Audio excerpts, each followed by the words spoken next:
Sa kasalukuyan nga ay northeast monsoon o amihan nakakaapekto sa may northern Luzon area, pati na rin sa may silangang bahagi ng Central Luzon.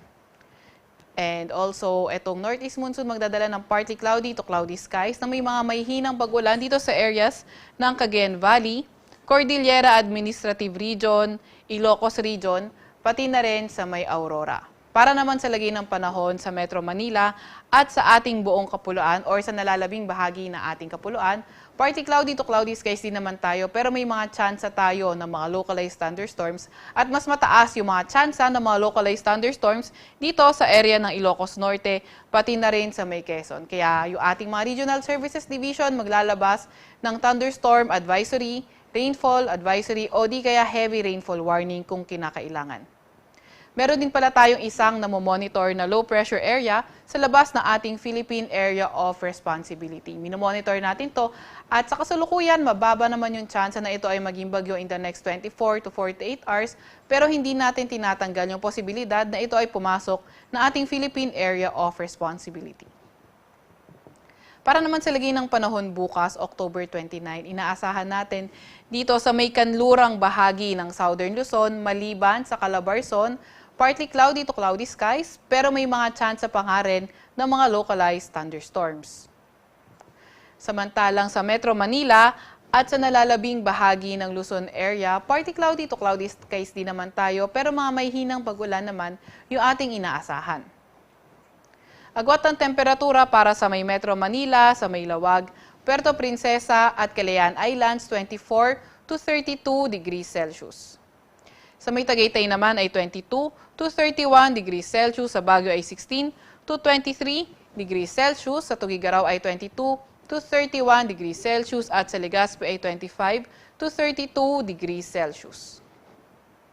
Para naman sa lagay ng panahon sa Visayas at sa Mindanao, inaasahan natin dito sa may bandang Eastern Visayas, yung epekto ng shear line ay posible magdala ng maulap na papawirin, may mga kalat-kalat na pag-ulan, pagkidlat at pagkulog. Sa nalalabing bahagi naman ng Visayas at ng Mindanao, partly cloudy to cloudy skies, inaasahan natin na may mga tsansa ng mga localized thunderstorms.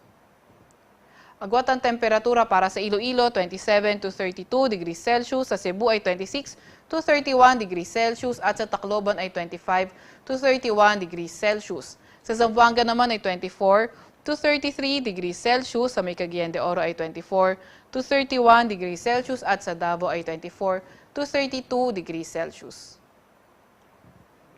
Wala pa rin tayong nakataas na gale warning sa kahit na anong baybay na ating bansa, pero ingat pa rin sa papalaot sa may Northern Luzon area dahil katamtaman yung magiging alon ng karagatan. Para sa 3-day weather outlook ng mga pangunahing syudad sa ating bansa, inaasahan natin sa may Metro Manila from Monday to Wednesday, patuloy pa rin yung partly cloudy to cloudy skies condition natin na may mga chance nga lang ng mga light rains. Agwat ang temperatura sa Metro Manila in the next 3 days maglalaro mula 23 to 32 degrees Celsius. Sa Baguio naman for Monday and Tuesday, cloudy skies with light rains inaasahan natin. Pero pagdating ng Wednesday, maulap pa rin naman yung papawirin pero mga pag-ulan na yung inaasahan natin. Hindi na siya light rains. Agwat ang temperatura sa Baguio maglalaro from 15 to 22 degrees Celsius.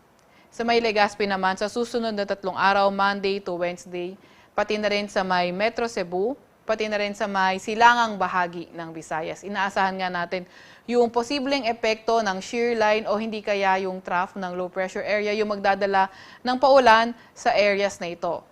So agwat ang temperatura sa Legazpi City sa susunod na 3 araw, 25 to 32 degrees Celsius. Sa Metro Cebu naman ay 24 to 31 degrees Celsius.